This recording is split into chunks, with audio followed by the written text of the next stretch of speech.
Salam Coinbank. Siang ini kita akan membahas sebuah pembahasan yang gue lihat udah sering diungkap sama banyak orang, tapi menurut gue yang lainnya itu menjelaskannya belum detail.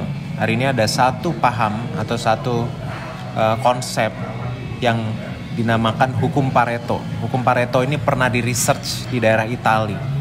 Dan hukum Pareto ini ternyata juga menentukan kekayaan orang di dunia untuk kita mengetahui sebenarnya kita berada di level mana. Mari kita lihat videonya.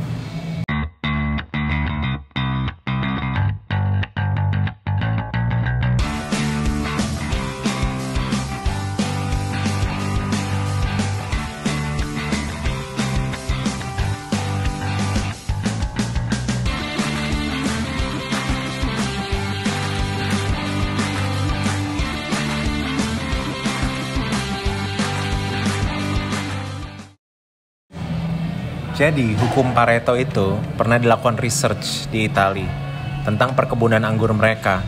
Ternyata 80% petani anggur itu menghasilkan hanya 20% produksi anggur di negara mereka. Sedangkan sisanya 20% petani anggur menghasilkan 80% produksi anggur di negaranya. Jadi, bisa dibilang hukum 80-20 ini ternyata bisa diterapkan di semua konsep kehidupan. Salah satunya adalah perputaran uang atau aliran dana di dunia ini. Jadi 80% orang itu memperebutkan 20% perputaran uang. Sedangkan 20% orang itu menguasai 80% perputaran uang. Entah apapun pekerjaannya atau apapun bisnisnya. 20% orang ini menguasai 80% perputaran uang. Dan sebaliknya. Jadi hukum Pareto ini ternyata berlaku di semua kehidupan kita, termasuk di aliran dana ini.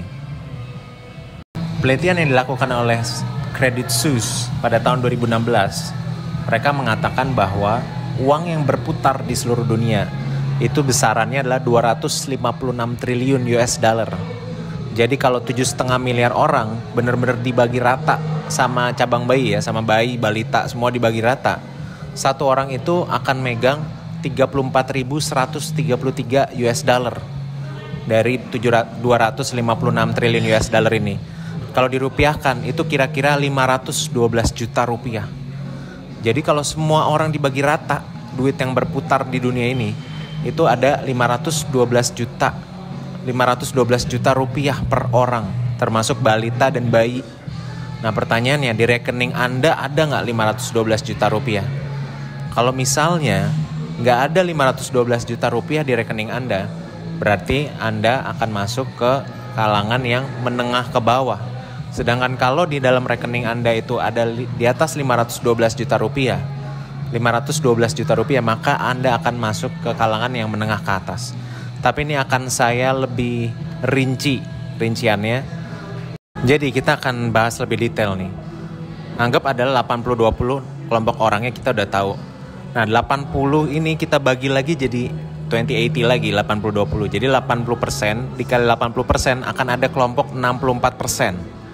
Lalu dari 80% ini ada 20%-nya, ada kelompok yang 16%. Kemudian yang di 20%-nya ada kelompok yang 80% dari 20%, yaitu kelompok 16%. Dan dari 20%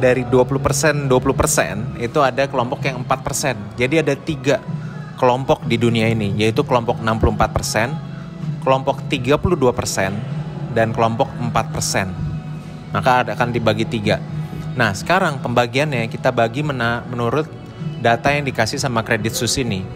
Jadi datanya 64% orang ini kira-kira mereka akan biasanya penghasilannya di bawah 25 juta. Dan total asetnya tidak lebih dari 1 miliar. Lalu kelompok orang-orang yang 32%, rata-rata pendapatannya dari 25 juta sampai 750 juta. Ini kita ngomongin per bulan ya. Dan asetnya yaitu dari 1 sampai 100 miliar rupiah. Ini dalam rupiah ya. Jadi tadi yang 64% itu penghasilannya 25 juta per bulan. Dan kelompok yang tengah yang 32% ini income-nya dari 25 juta sampai 750 juta sebulan. Sedangkan yang 4% ini income-nya di atas 750 juta sebulan dan rata-rata asetnya di atas 100 miliar. Sekarang kalian bisa tahu kalian berada di kelompok yang mana. Dan bukan berarti nggak bisa berubah. Kalau masih ingat dengan pembahasan gue di video-video yang lalu, gue ngebahas soal era. Semakin kalian relevan dengan era yang ada saat ini, maka kemungkinan kalian mendapatkan penghasilan. Dan kalau kita ngomongin aset, kita akan ngebahas hal tentang pengelolaan uang ya. Tapi untuk mendapatkan penghasilannya, kalian bisa mengikuti level yang lebih baik dari sebelumnya. Karena tujuannya itu, gimana caranya kita lebih baik dari kita yang dulu. Nah, terus gimana caranya supaya kita bisa meningkat kehidupannya dari 64% jadi 32%, terus 32% jadi 4%. Gimana caranya? Yang pertama, saya harus kasih tahu dulu latar belakang semua ini ya. Jadi 64%, 80% orang yang ada di 64% adalah seorang pekerja.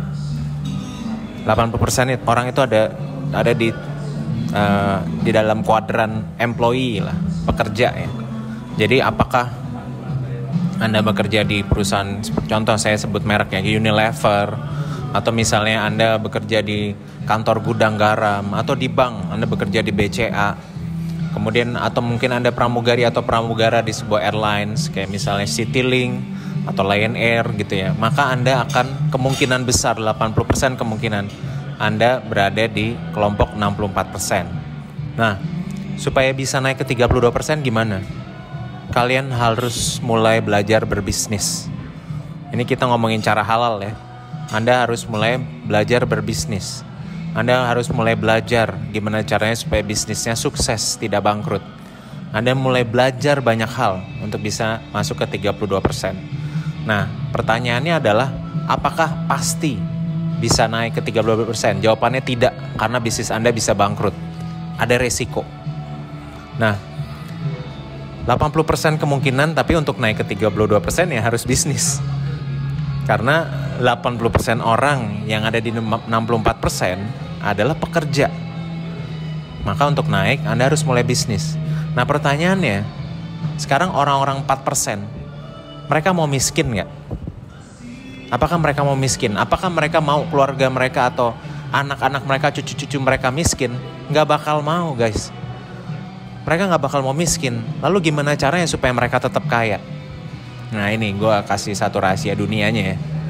Jadi gini, gimana caranya? Caranya adalah mereka akan mengimprint atau mendoktrin orang-orang 64% untuk terus konsumtif. Konsumtif terus, pokoknya konsumtif, setiap bulan konsumtif. Gimana caranya? Bikinin sosial media, bikinin apakah baju-baju bagus, atau misalnya itu ternyata untuk jalan-jalan. Karena apa? Yang punya baju, contoh merek H&M, LV, nggak usah yang mahal-mahal deh. H&M, LV, Uniqlo. Yang punya itu kan orang-orang 4% kan.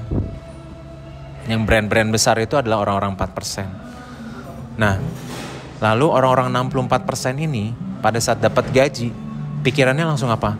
Oh beli apa nih? Oh beli apa nih biar kelihatan kaya. Kelihatan kaya. Bukan kaya beneran ya, kelihatan doang. Handphone ya, merek-merek handphone. Mereka apa itu Apple.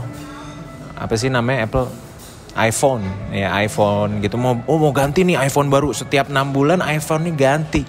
Dari 13 keluar ganti, 14 keluar ganti. Akhirnya duitnya masuk nih gajinya tanggal 25 atau tanggal 1 gitu ya. Langsung balik lagi ke 4%, ke orang-orang 4%, karena beli barangnya orang 4%. Yang punya perusahaan tadi kan orang-orang 4%. Jadi duitnya baru digaji langsung balik lagi. Gaji karena dididik untuk jadi konsumtif. Gimana caranya untuk tetap mempertahankan mereka konsumtif?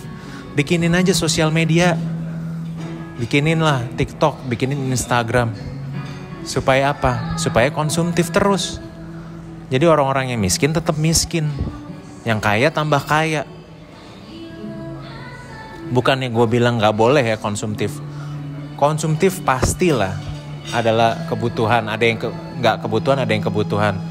Terus habis itu gimana caranya supaya kita gak terus di 64% dan berubah ke 32%?